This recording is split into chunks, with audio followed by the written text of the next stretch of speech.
안녕하세요. 오늘의 이야기꾼 화자 문지혜입니다. 화자 정주희라고 합니다. 반갑습니다. 안녕하세요. 김현수라고 합니다. 안녕하세요. 이연재라고 합니다. 안녕하세요. 김가연입니다. 안녕하세요. 김인규라고 합니다. 이제 정말 겨울이네요. 벌써 11월이라니. 11월에는 어떤 기념일이 있는지 알고 계시나요? 가장 대표적으로 11월 10일에 빼빼로데이요. 저도 빼빼로데이 말고는 잘 모르겠어요. 11월 3일은 학생 독립운동의 날, 11월 9일은 소방의 날, 그리고 11월 11일 말씀하신 빼빼로데이. 오늘 제가 들려드릴 이야기는 11월 19일 아동학대 예방에 관한 이야기입니다. 때는 하늘에 구멍이 뚫린 듯 비가 엄청 많이 내리던 날이었어요. 빗속에서 노란 우산을 쓰고 등교하는 소원이가 골목길에서 한 아저씨를 마주치게 됩니다. 동네 지나다니는 윗집 아저씨? 뭐 이런? 소원이 앞에 서 있는 아저씨는 알 수 없는 눈빛으로 소원이를 뚫어져라 쳐다보더니 비가 너무 많이 와서 우산을 씌워줄 수 있냐고 묻습니다. 아저씨는 술에 취한 듯 술 냄새도 조금 나는 것 같았죠. 좀 수상해요. 소원이가 우산을 안 씌워주고 빨리 학교에 등교했으면. 저도 그랬으면 좋겠는데요.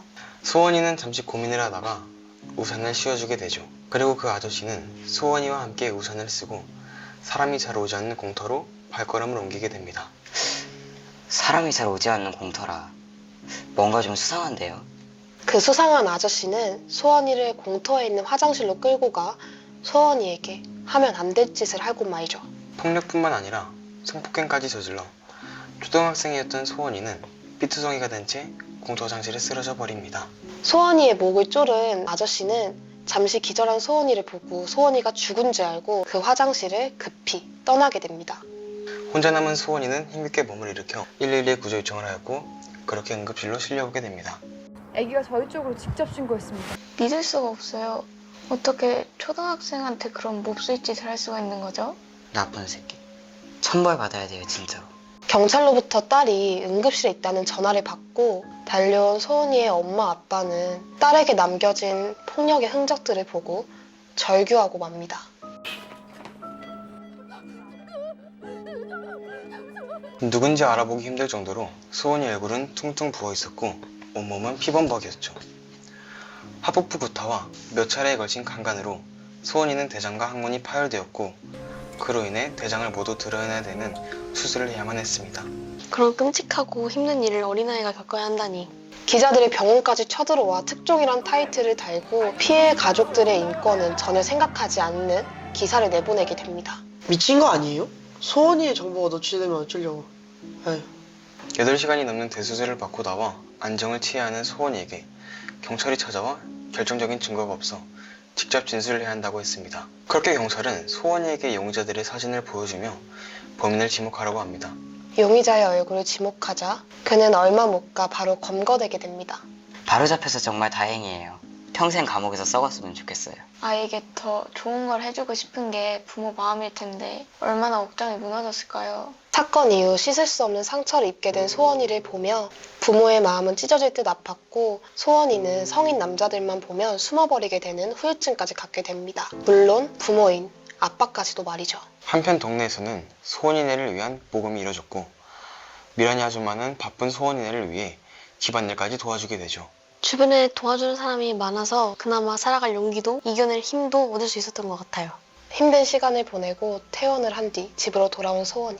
그런 소원이를 찾아온 또래 친구 영석이는 그날 자신이 같이 안 가서 소원이가 다친 거라며 대성통곡을 하며 미안해합니다. 그렇게 영석이는 소원이의 등하굣길을 책임지는 든든한 보디가드를 자처했고 아직 조금의 불편함과 적응할 시간이 필요했지만 용감하게 이겨내는 소원이었습니다. 영석이가 등하굣길을 함께 해주지 못할 때에는 소원이가 좋아하는 캐릭터인 코코몽이 나타나 소원이가 가는 모든 길을 지켜주었죠. 소원이가 좋아하는 캐릭터라 병원에서 치료를 도와준 미란 아주머니 아니면 엄마 아닐까요? 사실 소원이는 코코몽의 정체를 알고 있었습니다. 자신의 주위를 맴도는 코코몽의 정체는 바로 소원이의 아빠였다는 것을요. 아빠야 아까 아빠야 쟤 아빠는 성인 남자를 무서워하는 소원이를 위해 더워도 힘들어도 매일 소원이의 곁을 지켜주었던 것이죠. 그런 코코몽을 다시 찾아온 소원이 코코몽의 인형탈을 벗겨 아빠의 땀을 닦아주게 됩니다.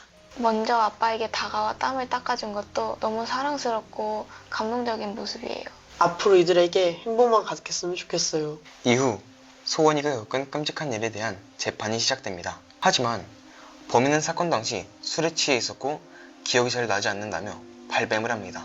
그렇게 법원은 사건 당시 만취 상태였다, 심신이 미약한 상태였다 등의 이유로 범인에게 고작 징역 12년을 선고합니다.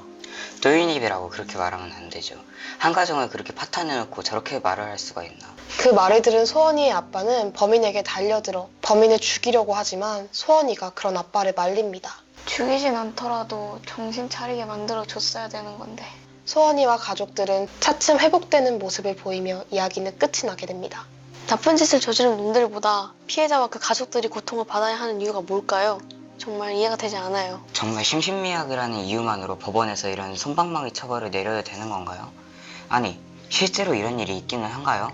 방금 말씀드린 이야기는 2008년 12월 경기도 안산에서 실제로 벌어진 조두순 사건을 모티브로 하고 있습니다. 이 사건 이후 성폭행범에 대한 처벌 강화가 이루어지긴 했지만 정작 조두순은